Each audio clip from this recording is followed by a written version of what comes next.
All right, James, welcome to the show, my friend. Hey, good to be here, man. I'm really excited for today. Yeah, man. So we've got quite the history, dating all the way back to you first getting your kick and just getting started in the fitness industry. And now you're Mr. Mega Trainer, still with the same amazing, gorgeous beard. So hopefully people can, Always. hopefully people can be watching this in some regards so they can see. But I'd love for you to just kind of talk about your history and start with everything. I think it's so relatable for anyone, whether it's a young coach out there starting, a coach that's like well established, but especially clients who are struggling with weight and going along this journey. Your story has a lot of impact. So let's start there, man. Yeah, so I was always active. Kind of in high school, I did play a lot of sports. I played football. But even me being active, I was still overweight. So I'm only about 5'6", so I'm like really short. And I was close to like 215. So think of me as a short person, but really wide. So I mean, because I played football, I played the defensive line, I played offensive line. So you have to be really big in that position. Yeah, you So were a like block. You were I a was block, I was man. a block.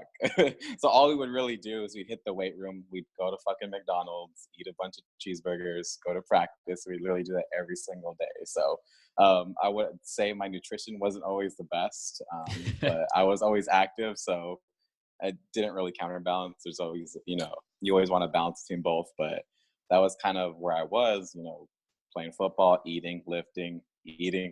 Still hasn't changed much, but I'm eating better things, obviously. So, Eating better, training smarter. Yeah. exactly, exactly. So again, like I always struggled with weight. Like once I was done with football, I'm like, hey, I have all this weight on me. Why do I really need it? Like, I'm not playing football anymore. Like, I just like don't feel good about, myself. I felt like insecure. I felt, I was like kind of like, oh man, like, am I gonna get any chicks? Like, I'm straight out of high school. That's on my mind right now. So I'm gonna get any chicks being this big. So um struggled with, weight from time to time. I kind of played around with doing my own diets and stuff. Like I went vegan for like a month. God, that was horrible.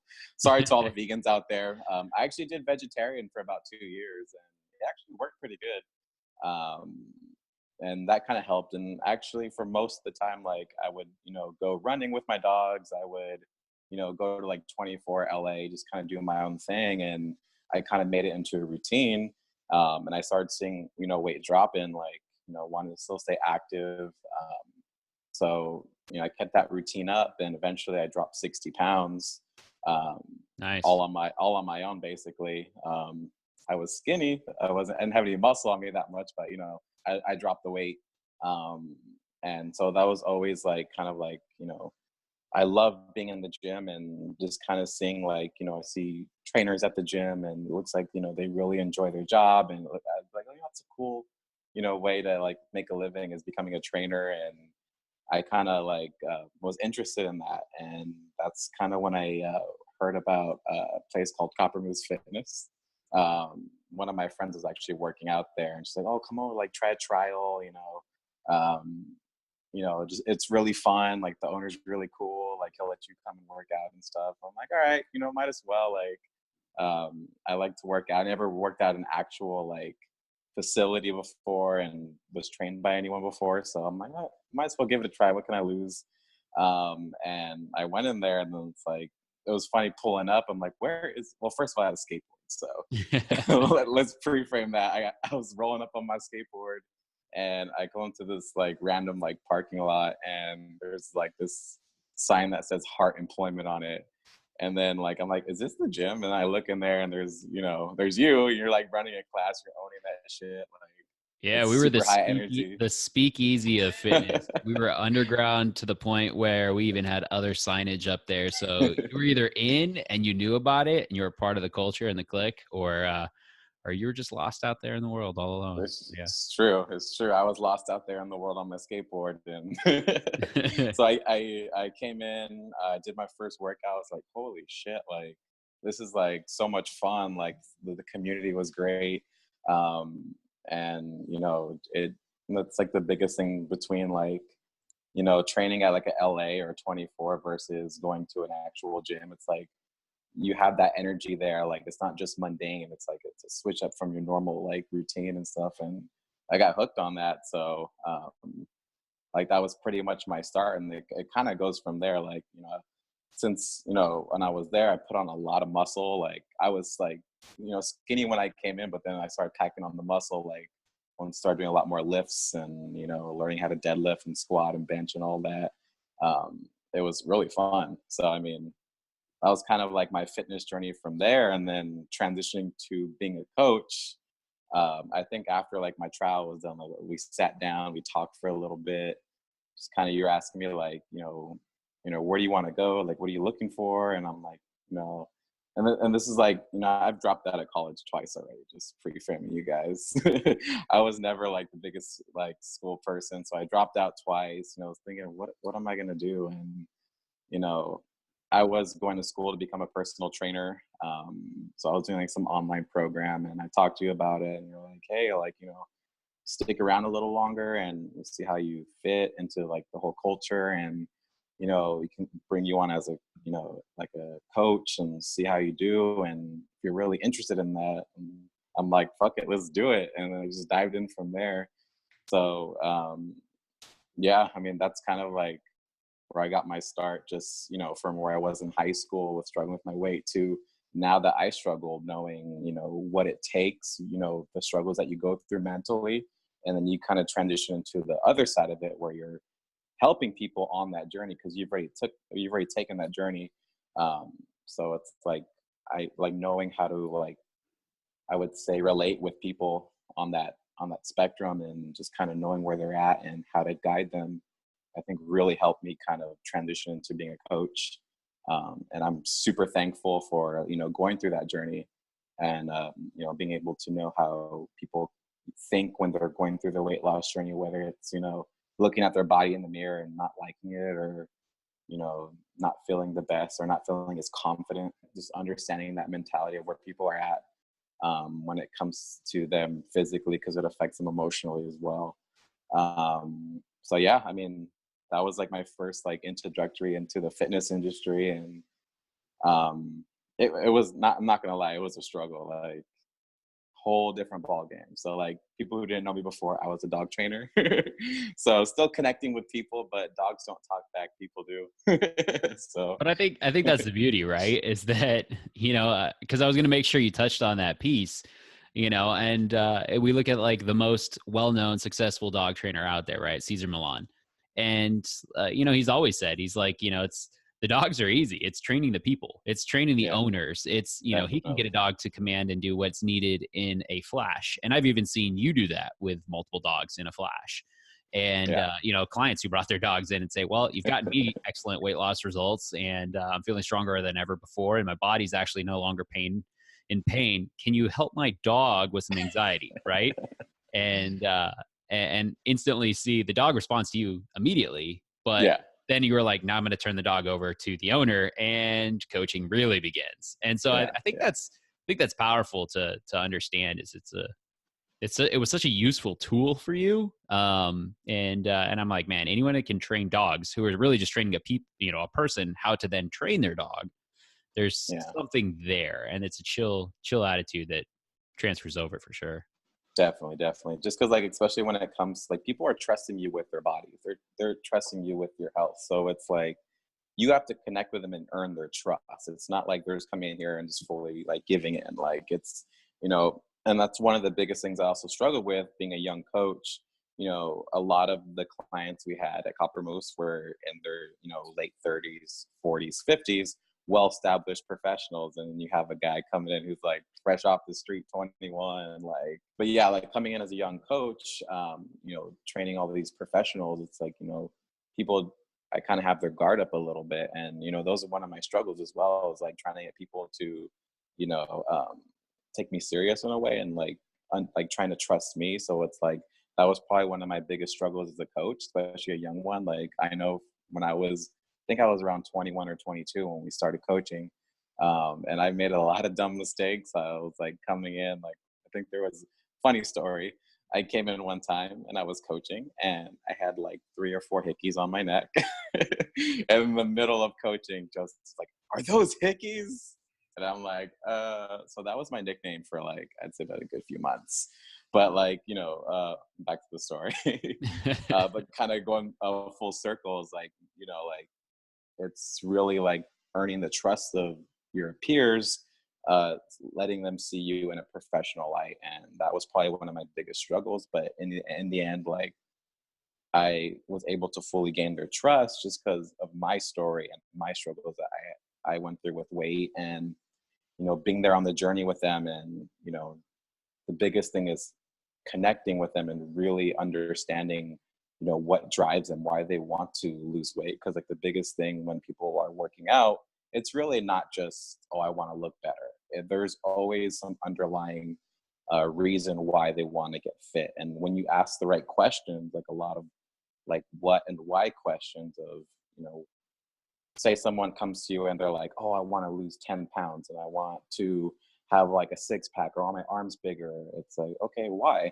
It's like, oh, because like that's cool, like I want to look good. And I'm like, but what is that going to serve you? So say you get that results tomorrow, say you get the biceps and the abs that you want, what's going to be different in your life tomorrow? And they're like, oh, well, I feel very self-conscious when I wear certain types of shirts, or when I go out to hang out with my friends, like, they're getting all the girls and I'm not getting any, or, I can't keep up with my kid at the park, like, or I can't walk upstairs without getting winded and having to stop. Once you kind of figure out, when you ask the right questions, you figure out what's their real reason why they want to get into, fitness and working out. It's always not just like, what's on the surface. Like if you got to dig deeper to really find that. And once you find that, then that's the golden ticket right there. You know how to push them. You know what's going to motivate them. It's not like, oh, like we're going to, you're not just going to go heavier in weight. We're not going to, go faster in the circuit. It's like, you really know how to push them. Hey, you want to keep up with your kid? Like, this is what we have to do. You told me that you want to, be able to go up the stairs without being winded. Like, let's keep on this. Like, why are we going to stop? It's like, let's keep going. And they understand that. Like, oh, that is my goal. I'm not going to stop. So. Yeah.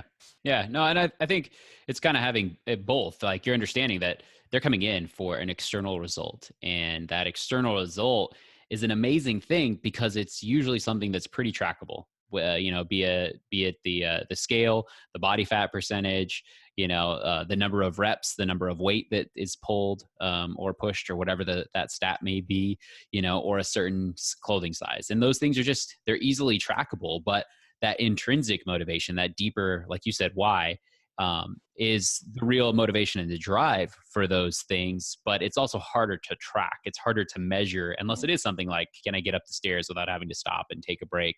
But it's being able to reflect upon that, and you being able to, remind them and use that as something that doesn't necessarily push them, but pulls them forward, is incredibly powerful. And it's what obviously then builds that trust, like you were saying. And so something that struck a chord with me as you were talking, you mentioned, you're like, I made a lot of mistakes as I was going and I was figuring things out. And I even, like that's how you learn, right? You're willing to dive in and just do anything and just, mess up along the way. And ultimately we all do it as humans. You're just humble enough to actually say it, which is awesome. So kudos to you, because I know everyone can relate. That's the only way I've been able to do stuff myself, right? But you're talking about your initial weight loss story of losing 60 pounds, and you're saying your reason was like, oof, am I going to be able to like get a girl, get the chicks, is what you said. But ultimately it's like, am I going to be alone? Right? If I don't take care of my body and health, where is it going to go? This is where I'm at, fresh out of high school, 60 pounds overweight, body doesn't feel that great. But man, if I continue on this trajectory, am I going to be alone? Like, and that's a deeper, like, why, like you were saying, that rooted fear. But then what I think is cool is you went and you just tried different things, and you were able to kind of navigate. And you said, I did vegan for a while, and then I did vegetarian, and I was just trying to imitate what I saw in the gym, and I was trying running, and it worked, for sure. And I think so many people will go and they'll try but then fall off. So what was it about this whole process for you? Was it that you just stayed consistent within trying stuff and going, or did you find some kind of rhythm? What was the real reason you were able to lose that 60 pounds solo by yourself? And obviously that transfers over to you doing it with clients, but most people can't do that. So what do you think it was? I think the biggest thing for me was I like a lot of people, they work out for physical reasons. For me, working out was more of a mental reason. So it was me. It helped me kind of just relax, like because I'm on the go all the time. I'm a very like I could be a very antsy and hyperactive person if I don't work out. So I get very antsy. So for me, it was more of mental clarity of, okay, like now I can think straight. Like I got all my, like with kids, they get all their wiggles out. They're like, okay, they took them to the park. They got all their craziness out. Now they're calm. Same thing with dogs as well. Like you gotta take them out, play with them for a little bit, and then they're calm. I'm kind of the same way where I'm like, for me, it was more like just like a mental, like, just like a big exhale, like, oh man, I got my workout and I feel so good. Like, I don't want that to go away. Like, so it's like whether you had stress or anxiety, like the gym was always kind of like my relief of, okay, I could just focus on my workout. Like, like if I was at LA or 24, I had my earphones on or whatever, but you just kind of dove into your workout and it was just one thing that you could just focus on, and everything else didn't matter. The bills didn't matter. What time you had to go to work didn't really matter. I was like, this hour was just for me. And like that's the biggest thing is realize, well, for me and maybe some other people as well, like working out was more of my me time and my self-care time. So that is important to me. Like I want to make sure like I'm taking care of myself first before I can take care of everyone else around me. And that also kind of played a big role into my fitness journey as well, and also my coaching journey as well. Just, I got to take care of myself first because I'll be in a better mental space to help people. If there's a day where I feel like if I don't work out and I'm training clients, I feel a little antsier. I don't feel like I'm the top of my game. I don't feel like I'm connecting on a deep level with my client or even a friend or a significant other. It's like I like that's the one thing that I need for myself. So I mean, for me, that's what it was. Yeah. No, and I think that's so crucial. And it's known in a lot of the different care industries, especially with nurses and teachers and therapists, but that compassion fatigue where you get to a place like where you're just not even going to be able to have compassion for that person, because you're so fatigued from the amount that you've been absorbing if there is not an outlet to release or a place to dissipate that. And as we know, man, like the chemicals in the brain can only take so much, and fitness or physical release is just one of the brilliant mechanisms the body has built into it to allow it to like release those things so that we can gain that. But I think it's understood from things like the nursing world. I've trained and you've trained. That was one of our main specialties, was training nurses at Coppermint's Fitness. We had so many amazing nurses, and you just see it on their faces. They just come in and they're just so drained from taking care of people, especially end of life. I mean, just the amount of stuff, right? But it transfers over to so many industries, and I think it's starting to become known within the personal training world. But we still have, the average personal trainer still only lasts for 18 months. That's the lifespan of the career.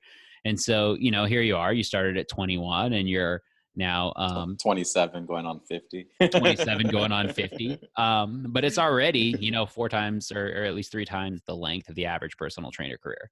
And I think it's because you're experiencing a lot of compassion fatigue if you don't take care of yourself. So you're hitting on something, and I'm only bringing it up because we do have a lot of coaches that still listen to this, as well as our wonderful everyday peeps that are just looking to improve and in all areas of life. But for the coaches out there, I think that's such a powerful thing you were talking about. So how do Definitely, you definitely.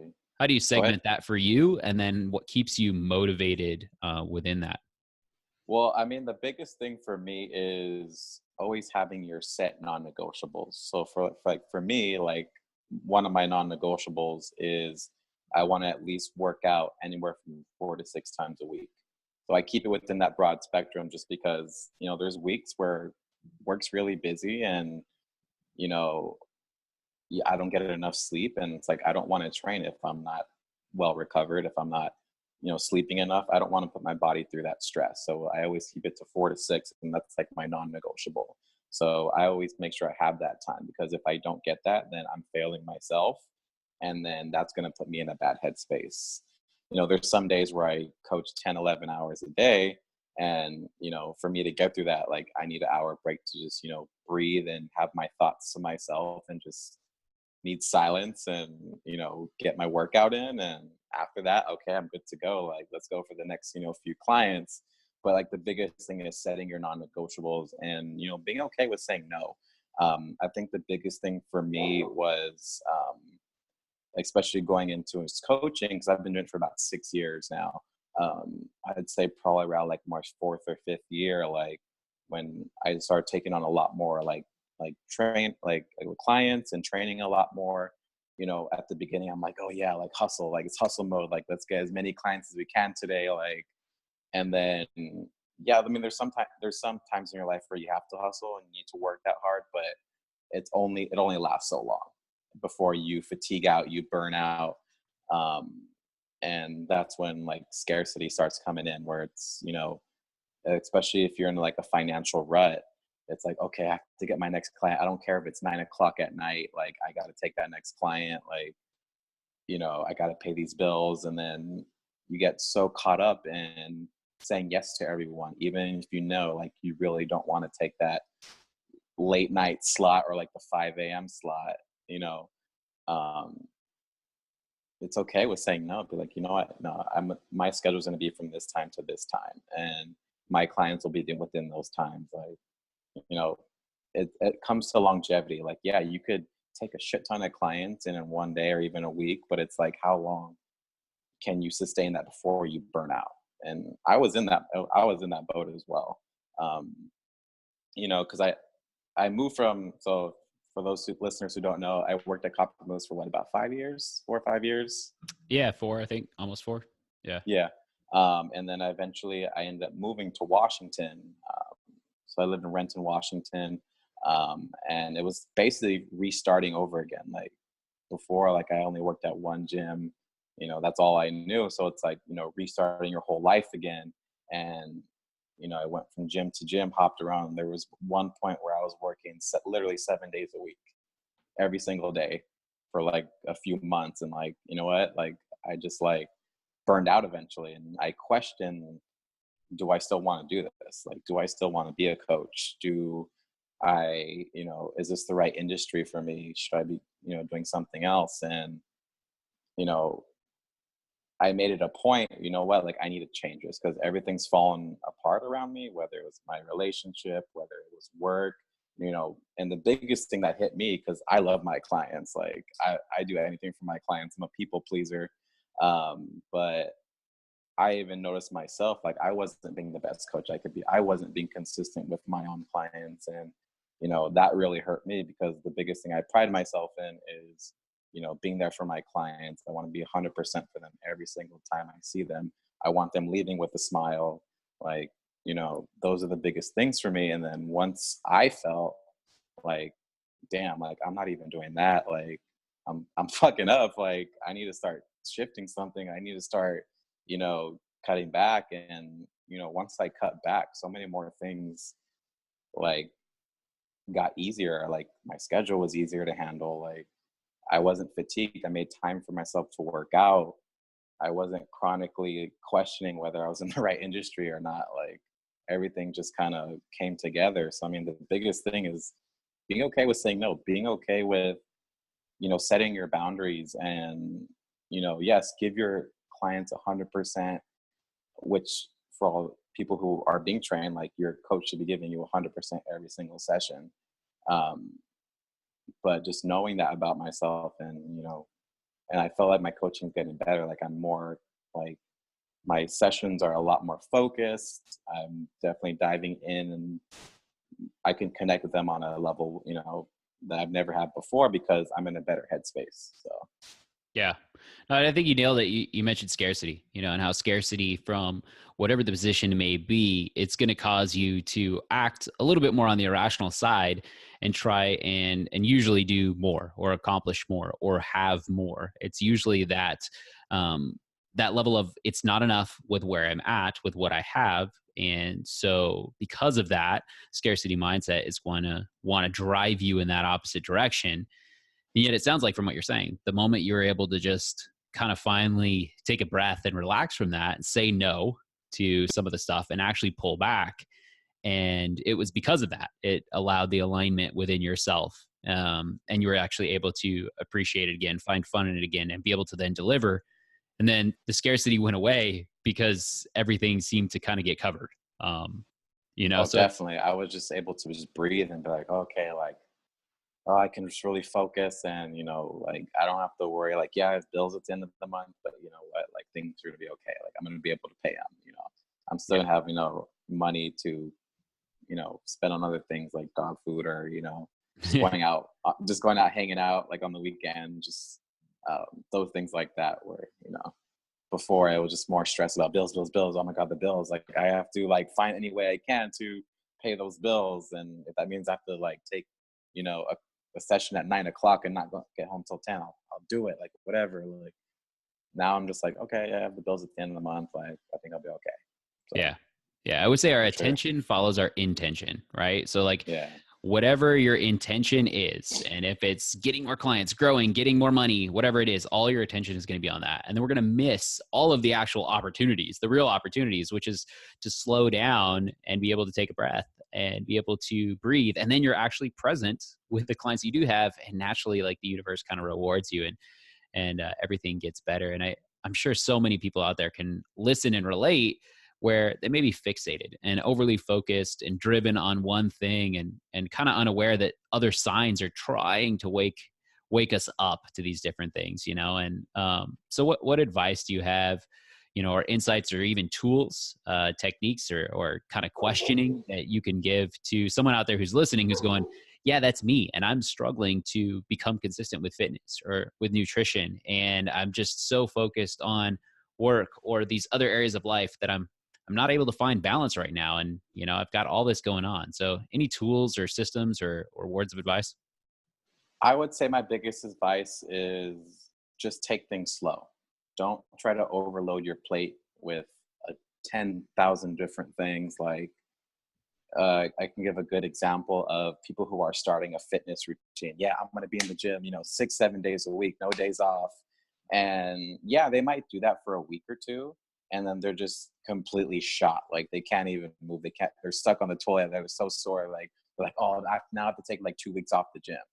It's like, how about let's cut back? Let's maybe go 2 to 3 times a week. Try doing that for a month. Master that for a month. Can you master that? If you do, great. Next month, maybe we add in one extra day. Maybe we add in, something. Maybe we focus a little bit more on nutrition now since you got those 3 days in. So it's more about let's start small. Let's start pouring about things little by little, getting those habit changes. Because if you can get someone to work 2 or 3 days a week for like 5 to 6 months, you're going to see way better results compared to someone who works out 6 days a week and then takes a whole week off and then tries to go back and then maybe they get 1 or 2 sessions in and then take another week off, because then eventually like, oh, you know what, this is too hard, I'm going to quit. This is not for me. So it's like you take things little by little. And even the same thing with, to all my coaches out there as well, it's like, with same thing with clients, take things little by little. See, you know I would say just see how things go, like start little by little. um Sorry, I lost my train of thought really No, quick. you're good, because I mean, like, I'm kind of tying it back to all the pieces, right? Because someone can easily hear, Yeah. like, all right, he lost 60 pounds, and then he found his rhythm, and he mentioned having a non-negotiable. I'm on board with that. That makes sense. 4 to 6 times a week.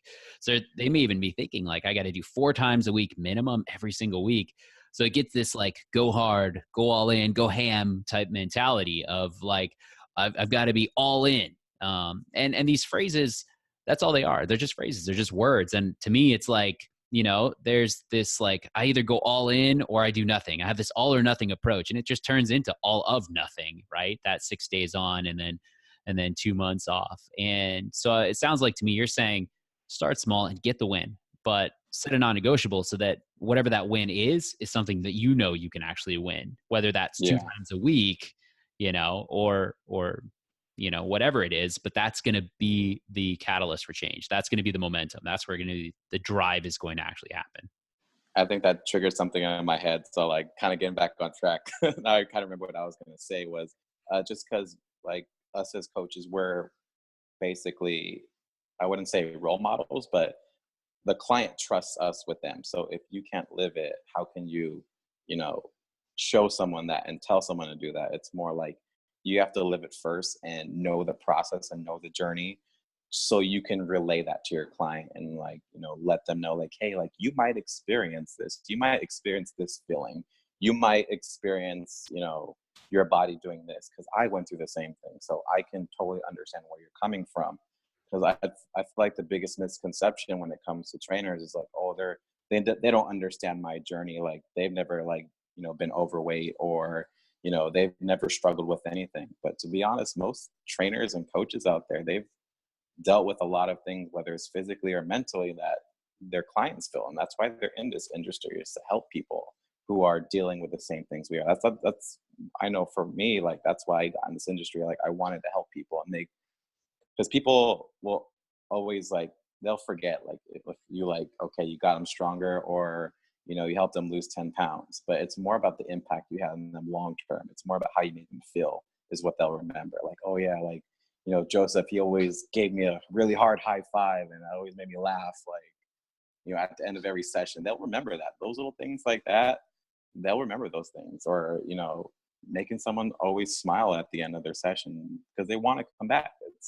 It's the main thing. Like, I think we always used to say, high five save lives. Yep. which totally, I think, it the simple thing as touch, like, or saying someone's name, or, you know, making eye contact with them and telling them they're doing a really good job, like, people remember that stuff. Yeah. I think that's the biggest thing. It's spot on, man. So what would you say is kind of the number one obstacle that you see for most people that are coming into you and they're trying to make this transformational journey work? What is that number one obstacle that you constantly see from people, and how do you help them overcome it?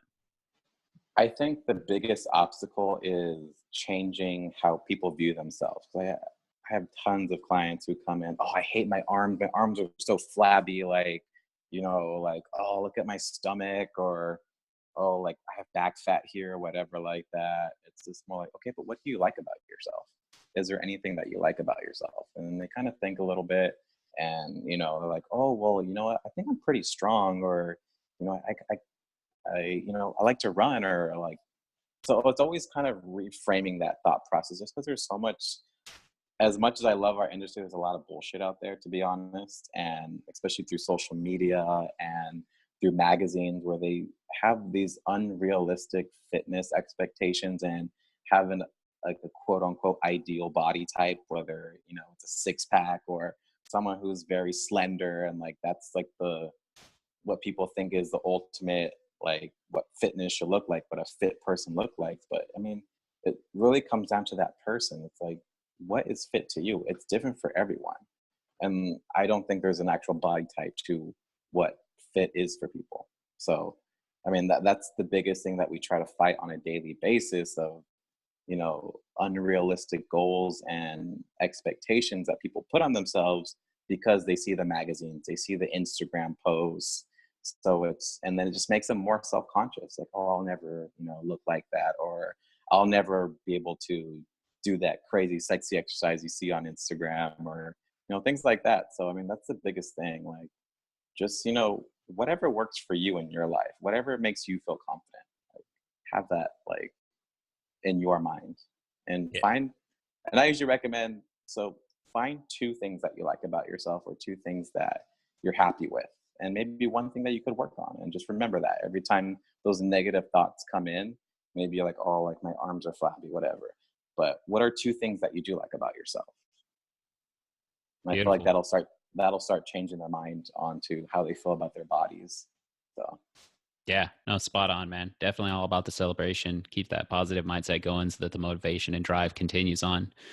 So we don't lose that momentum and steam and just repress and then depress and then completely regress. Not trying to be Flavor Flav and rhyme here, but that just kind of flowed. So um, Flavor Flav. exactly. So that's how legends are born, my friend.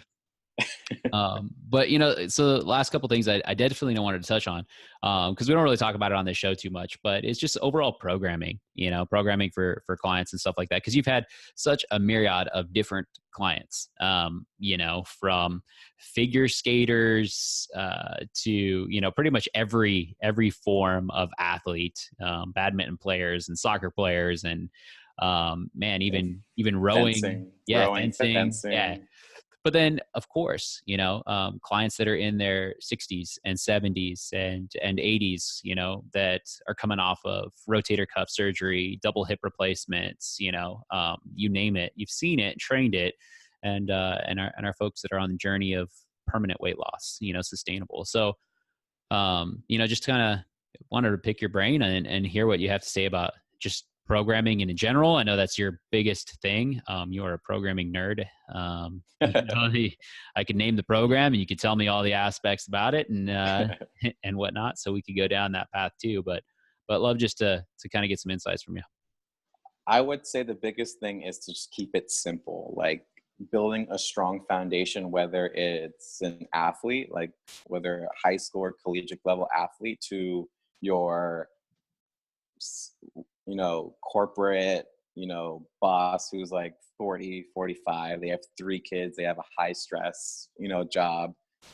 Keep it all simple. Build a strong foundation. The first things, like, you have to get down the movement patterns. You're doing a hinge, you're doing a squat, you're doing a lunge, upper body push and pull, and build those blocks, build that foundation. There's times where you can use those sexy exercises, but that's not the main thing. The goal is to make sure that your client is feeling good, getting them out of pain, making sure they're strong enough, but also they can, go upstairs without getting fatigued. Like, yeah, there's lots of people who can lift, 800-900 pounds, but they get fatigued just going upstairs. So it's like, keep everything simple, have a reason why you're doing that exercise. Don't be afraid to, write something, but make sure you know how to back it up. That's the main thing, is have a reason for everything, not just because, oh, I want to put in there because it looks cool.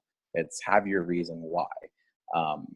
And just really focus on good form, making sure that you're cueing them right. And I think the biggest thing that I've also changed in my training as well is what they call like the pre-training screen, which is looking at the person who comes in the door.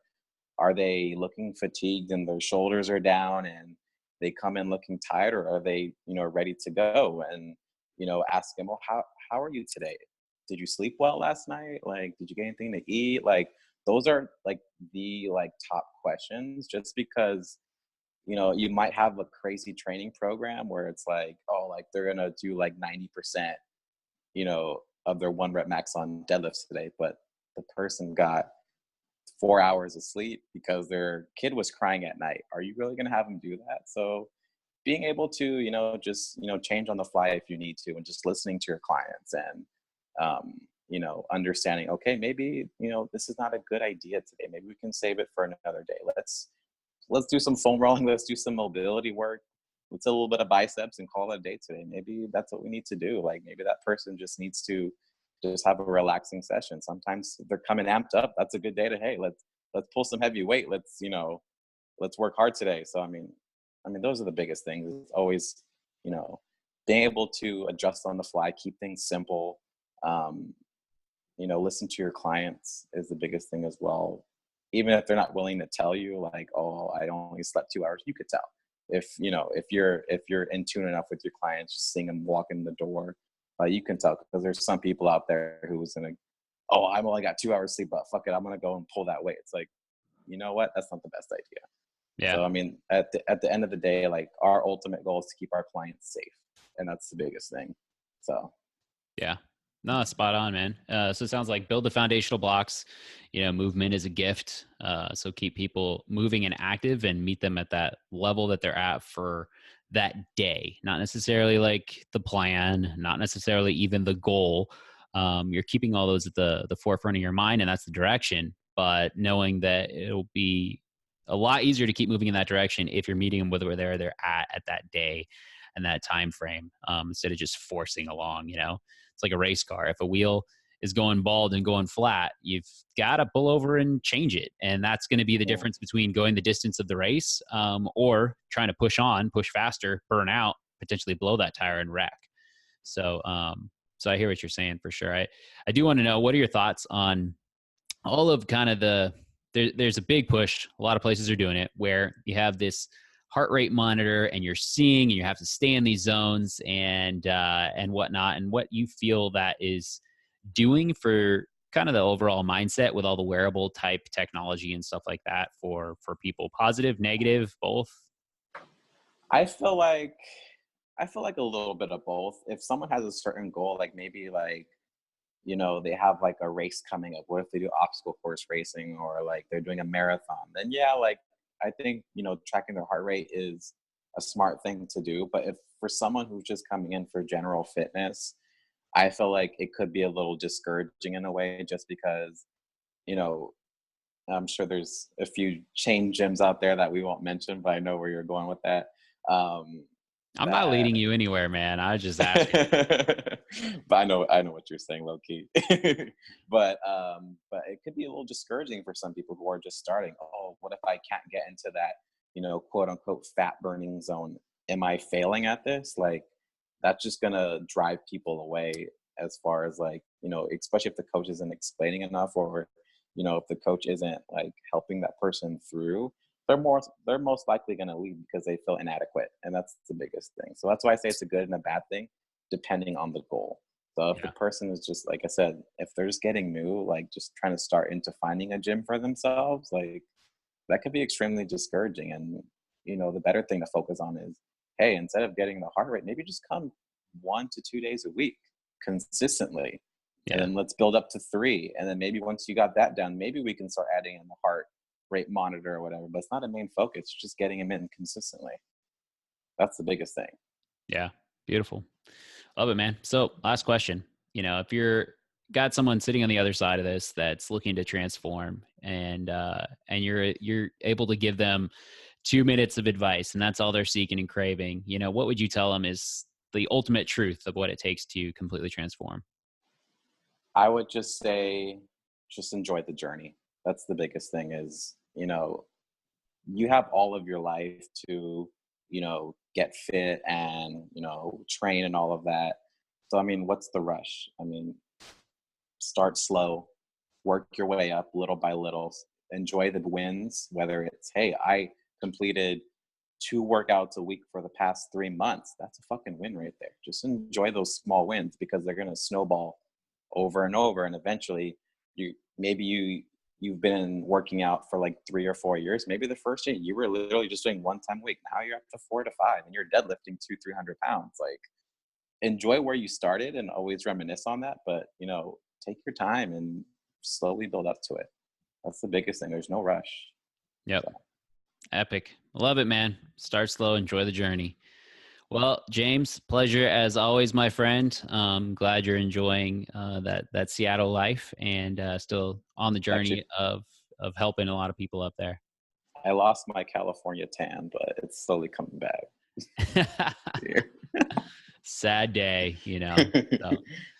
So, all right, man. Well, I appreciate this a lot. Last thing, where can people find you? So Instagram, I'm mainly on Instagram. So strength_by_James. And then you can also follow East Lake Performance is the gym that I work at, and you can see all the athletes that we train. And yeah, those are my 2 handles. Awesome. People reach out if you have any questions on the wonderful world of strength, or you need a coach online or in person up there in Washington. So James, as always, thank you, my friend. You have a great rest of your day, brother.